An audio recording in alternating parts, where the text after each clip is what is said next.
Բարև ձեզ հարգելի հեռուստադիտողներ, այսօր մեր տաղավարում հյուրընկալել ենք հասարակական քաղաքական գործիչ Նաիրա Զորաբյանին, շնորհակալ եմ հրավերին։ Ես եմ շնորհակալ, բարի երեկո։ Տիկին Զորաբյան, ամեն առավոտ արթնանում ենք, տեսնում ենք, որ ԱԱԾ-ն այսպես մեկի բնակարան մտել է, գործողություններ, հետո կալանավորում ու ընտրությունից հետո այս փուլը ավելի է թեժացել, այսպես անդրադառնանք ամենաշատ քննարկվողը վերջին շրջանում նախ ԲՀԿ առաջնորդի հետ կապված այդ տեսարանները, թեև Նիկոլ Փաշինյանն ասում է ես չեմ դիտել, բայց ողջ քարոզարշավի ընթացքում ինքը ասում էր այ տեսեք գետնին եմ տապալելու, տեսեք ձեզ ինչ եմ անելու։ Սա այդ նրա ցանկությունը արդյոք այդ իրագործելու համար էր, թե պարզապես իրավական գործընթաց։ Ես չեմ տեսնում դեռ իրավական որևէ գործընթաց։ Եթե իրավական գործընթաց կա, ես կուզենայի դա լիներ բացարձակ հրապարակային, բայց ակնհայտ է, որ այն ինչ Նիկոլը հայտարարել էր քարոզարշավի ժամանակ, կզասնելու եմ, սատկացնելու եմ, բոմժ եմ սարքելու ու նեզրկելու եմ, ինքը ընդհանրապես իրականացնում է այն, ինչ որ ինքը հայտարարել էր եւ ինքը, եթե հիշում եք, քարոզարշավի տարբեր փուլերում, տարբեր բնակավայրերում մի հատ sense նախադասություն էր ասում, որ ինձ մոտենում են քաղաքացիներ, ասում են ինչի չեք ունեզրկում, ինչի բոմժ չեք սարքում, ինչի չեք կալանավորում եւ հիմա ես քաղաքացիներին խոստացել եմ եւ անում եմ։ Այս շղթան Գագիկ Ծառուկյանով չի ավարտվելու։ Առաջիկայում ցավոք սրտի մենք տեսնելու ենք նույնական տեսարաններ, օրինակ վեհապարի մասով, խորհրդարան անցած լիդերների, ղեկավարների մասով, որոնց ինքը հռչակում էր պատերազմի եռագլուխ կուսակցության գլուխներ։ Այսինքն հերթը վեհապարն էր, կազմած մի րոպե անգամ իհարկե, իսկ ինչի պիտի չգնա։ Իսկ ինչն է խանգարելու Նիկոլ Փաշինյանին չհասնել միջև վեհապարը։ Եթե անգամ ռուս պրանկները հերախոսազրույցի իմիտացիա են անում եւ ԵԱՀԿ գլխավոր քարտուղարը ազգությամբ թուրք, այստեղ ключевое слово-ն այո հենց թուրք խոսում է Հայաստանում վեհապարի դեմ պայքարի իրենց աջակցության մասին, եթե իր նախընտրական ծրագրում, որը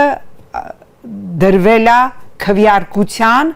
հունիսի 7-ին խորհրդարանական ընտրությունների միջոցով, ինքը գրում է ծրագրում գրված է բառացի, թե ինչ տերորի է ենթարկվելու եկեղեցին,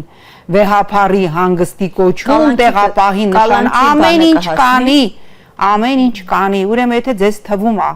որ Նիկոլ Փաշինյանը ունի որևէ կարմիր գիծ, որը ինքը կարող է չանցնել, ես զարմանում եմ ձեր լավատեսության վրա, եւ եթե ինչ որ մեկին թվում է, որ շղթան Գագիկ Ծառուկյանով ավարտվելու է, այս շղթան ընդամենը նոր է բացվել, եւ պատահական չի, որ քարոզարշավի ժամանակ ինքը ասում էր, ժողովուրդը ինձ դիմում է, պահանջում է եւ մեր թերացումն է եղել, որ 8 տարի սա չենք արել, այն որ մի հատ ֆեյք հանդիպում էին կազմակերպել սահմանադրությամբ երկրի գլխի, Վահագն Խաչատուրյանի հետ եւ ինքը այսպես հուզարատ տեսքով ասում էր, այո, մեր թերացումն է եղել, որ 8 տարի սա չենք արել են ինչ որ պահանջում է ժողովուրդը, Ծառուկյանով այս շղթան միայն բացվել է, եւ եթե ինչ որ մարդիկ մտածում են դե լավ, հո վեհապարին չի հասնելու կամ հո վեհապարին գետնին չի տապալելու, ես հարց եմ տալի, իսկ ինչու ոչ, կա կարմիր գիծ այս ընթացքում, որը չի անցել, ինքը չկա եւ անցնելու է եկեղեցին հնարավոր է այս դեպքում ինչ որ կարմիր գիծ, այսպես պատմել չի կարող, իր դեպքում չի կարող, իր դեպքում դա չի կարող, որովհետեւ ինքը ասելու է, ես իրականացնում եմ իմ նախընտրական ծրագիրը, իմ նախընտրական ծրագրին 700 քանի հազար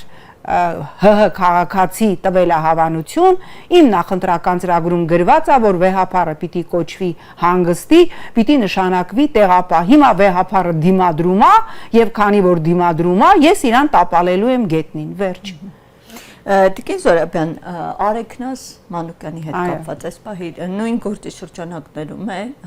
ինչ որ Անդրանիկ Թևանյանը եւ այս պահին ինչպես հաղորդում են տեսակցություններն են անգամ սահմանափակված այն դեպքում երբ նա խնամքի տակ ունի անչափահաս երեխա սրա վերաբերյալ ինչու այսպես խիստ պատիժ ընտրվեց ու չպետք է ինչ-որ այսպես հանգամանքներ հաշվի առնվեն այստեղ։ Այս օրերին ես նորից սկսել եմ ընթերցել 37 թվականի Սիբիր աքսորելու վերաբերյալ այդ 37 թվականի ռեպրեսիայի տարիների գրականությունը եւ այնտեղ մի հետաքրքիր զուգադիպություն կար, որ ինչ էին խորհուրդ տալիս մարդկանց, ասում էին ամեն դեպքում ձեր 37 թվին, ձեր տներում պահեք սա, օճառ, հագուստ, նասկիներ, գրականություն, որովհետև ամեն պահ կարող են ձեր հետևից գալ։ Նախորդին տեսա, որ Լիդիա Մանթաշյանը ասել էր վատ բան եմ ասում, բայց հանրային ակտիվ դերակատար կանանց խորհուրդ եմ տալիս ամեն դեպքում իրենց մոտ ունենալ, որովհետև կանանց գաղութում պետքա լինելու պլաստիկ տարաներով սա, հեղուկ օճառ, լվացքի եւ այլն եւ ամեն ինչը ձեզ մոտ պահեք պլաստիկ տարաներում, սա զարհուրելի է։ Սա իսկապես զարհուրելի է, երբ որ քաղաքակիրթ աշխարհի աչքի առջև կնոջ են կալանավորում Արեքնազ Մանուկյանին, խախտվում է երեխայի լավագույն ուրեմն իրավունքի սկզբունքը, երբ որ անգամ արգելանք է դրված, որ նրա անչափահաս 9-ամյա դուստրը այցելի տեսակցի մորը, եւ այսօր մենք այն իրավիճակում ենք, որ այո, հանրային ակտիվ գործունեությամբ զբաղվող գործիչները պիտի նկատի ունենան, որ վաղը այդ Լիդիա Մանթաշյանի ասած պայոկը գաղութ տանելու մեզանից յուրաքանչյուրին պետք է գալու եւ ամենազարհուրելին է նա,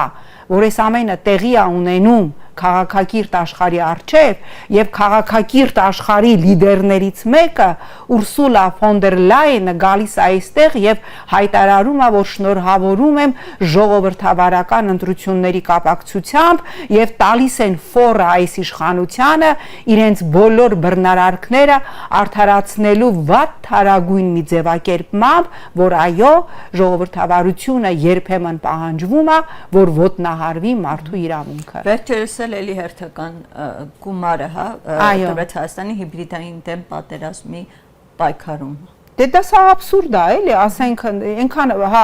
անընդհատ գումարներ են տալիս, հասկանալի է, որ այստեղ խնդիրը Ռուսաստանն է, որտեղ թե Կայա Կալասը, թե Ուրսուլա ֆոն դեր Լայենը, թե մյուս եվրոչինովնիկները, թե Մարտակոսը իրենց բոլոր հրապարակային ելույթներում Հայաստանի վերաբերյալ ակնարկում են, որ մենք ուրեմն փրկելու ենք Հայաստանը Ռուսաստանի հիբրիդային պատերազմից եւ հերթական գումարային տրանշը, որ փոխանցվելու է Հայաստանին, հերթական այդ հիբրիդային լոլոների շրջանակում է, բայց որ նույն եվրոչինովնիկները բաց տեքստով կանգնում եւ սատարում են այս իշխանությանը, բաց տեքստով ուրեմն տալիս են կանաչ քարտ իշխանությանը, ինչ ուզես կարող ես անել քո քաղաքական օպոնենտների հետ, չգիտես ինչի այդ հիբրիդային պատերազմի դեմ փոխտվողները չեն տենում, որ հենց իրանք հիբրիդային պատերազմի գիգանտներն են։ Բայց այդ կանաչ լույսը այնպես չի նոր է դրված, մինչև այդ է կարելի ասել 18-ից հետո այդ կանաչ լույսը կա։ Ես չեմ, այո, իհարկե կա, բայց հիմա ես գիտեք, ես անկեղծ ասեմ, ես ունեմ ինձ համար որոշում, ես չեմ պատրաստվում նահատակվել մի հասարակության մի մեծ զանգվածի համար, որը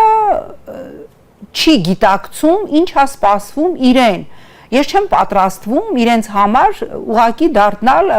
զոհ, հա, բացարձակ չեմ պատրաստվում, եթե որոշումը կայացվի, անկեղծ ասած այդ որոշումը, այո, ընտրությունների փուլում եւ ընտրություններից հետո ես ինձ համար որոշել եմ այլևս, եթե այսքան ասելուց հետո այս հասարակությունը գնում է եւ իր ընտրությունը նորից կատարում է, հիմա դնենք մի կողմ, ես չգիտեմ, հա, ինչքան ձայն է կեղծվել, ումից քանի ձայն են վերցրել, բայց մենք ունենք իրականություն, փաստ, որ այսքան մարդ գնացել այս ռեժիմը ընտրել է, այսինքն սա է ժողովրդի մի մեծ հատվածի կատարած ընտրությունն է։ Հիմա եթե ժողովրդին թվում է, որ ինքը պիտի գնա իր ընտրությունը կատարի, դրանից հետո մի քանի հոգի պիտի կանգնենք, ասենք ստոպ, մի արա, դու գնում ես ինքնասպանության, մի արա, եթե դու քո տնտեսական պորտալարը կտրում ես Ռուսաստանից, քո գյուղատնտեսությունը, քո տնտեսությունը փլվելու է, ինչը մենք այսօր տեսնում ենք, հա, ծաղիկ արտահանողները, տեսնում ենք մրգեր, մի հատ գնացեք շուկաներ, տեսեք ինչ է կատարվում, գյուղացիները բերում են այսպես կոնտեյներներով 40 դրամով, 150 դրամով, 40 դրամով պոմիդորը, 150 դրամով կերասը, ես չգիտեմ, ամեն ինչը հանձնում են, այլ հարց է, որ վերավաճառողները կարծես իրենց դա չի վերաբերվում, դրած sense ծեփած 1150 դրամով կերասը ինձ ասում է գյուղացին, գալիս են մեր այգիներից տանում են 1500-ից 1003-ից չեն իջնում։ Ես չգիտեմ այդ վերավաճառողների այս ինքնագործունեությունը որևէ կերպ պիտի կարգավորվի, թե չէ, գյուղացին է վարկի տակ, վերավաճառողը չի վարկի տակ, բայց եթե մեր ժողովրդի ընտրությունը սա է, ուրեմն մենք գալու ենք մի պահ, որ դա ընդունելու ենք։ Վերջինս հենց գործընթացների հետևանքով մի շարք աշխատակիցներ մնացել են առանց աշխատանքի 7000 ակցիա են իրականացնում։ Այո, 7000։ Որտեղ չգիտեն իրենց ինչ է սպասվում։ Այո, 7000։ Հիմա եկեք հասկանանք ինչա կատարվում, հա։ Մարդիկ վարկեր են վերցրել, հսկայական վարկեր, որ գյուղացին խոսում, ասում է, ես չգիտեմ ինչ եմ անելու, ես չգիտեմ այս վարկերը ոնց եմ տալու, անգամ ինքնարժեքով իրենց արտադրանքը, պոմիդորա, կերասա, ծիրանը, ամեն ինչ, չգիտեմ, սմբուկա, բիբարա, ծիծակա, անգամ արամուսի պոմիդորը կամ արամուսի գազարը, իրանք ինքնարժեքով անգամ չեն կարողանում վաճառել, որովհետև ինքնարժեքից մի քանի անգամ էժան են վաճառում։ Մենք տեսանք, որ 7000 աշխատակից ԲՀԿ ղեկավարին պատկանող գործարանում, հա, ըստ էության աշխատանքից զրկված են, սրան գումարում ենք այս ԵԱՏՄ-ի հետ առաջացած, Ռուսաստանի հետ առաջացած լրջագույն խնդիրները, առջևում սոցիալական բունտ է, այսպես այո, առջևում հասունանում է սոցիալական բունտ։ Հիմա եթե այս իշխանության ուզածը սոցիալական բունտն է եւ այս տեսարանները մարդկանց պոլին պարկացնել, քաղաքական օպոնենտներով բերթերը լցնել, կնոջը տանել, կալանավորել եւ թույլ չտալ, որ անչափահաս երեխան մորը տեսնի ոտնահարելով երեխայի լավագույն շահը։ Այս ամենը արվում է առաջիկայում սոցիալական բունտից առաջ, որ մարդիկ ստոիկաբար մեռնեն, բայց վախենան ձայն հանեն։ Ինչ ասեմ, այստեղ արդեն ես հարցեր ունեմ մեր ընդդիմությանը եւ հարցեր ունեմ ժողովրդին։ Եթե սա է մեր ընտրությունը, եթե մենք չենք կարողանալու ընդդիմադիր ճամբարը չի կարողանալու ալտերնատիվ լրջագույն հակազդեցության համակարգ ձևավորի, եթե ընդդիմությունը շարունակելու է իր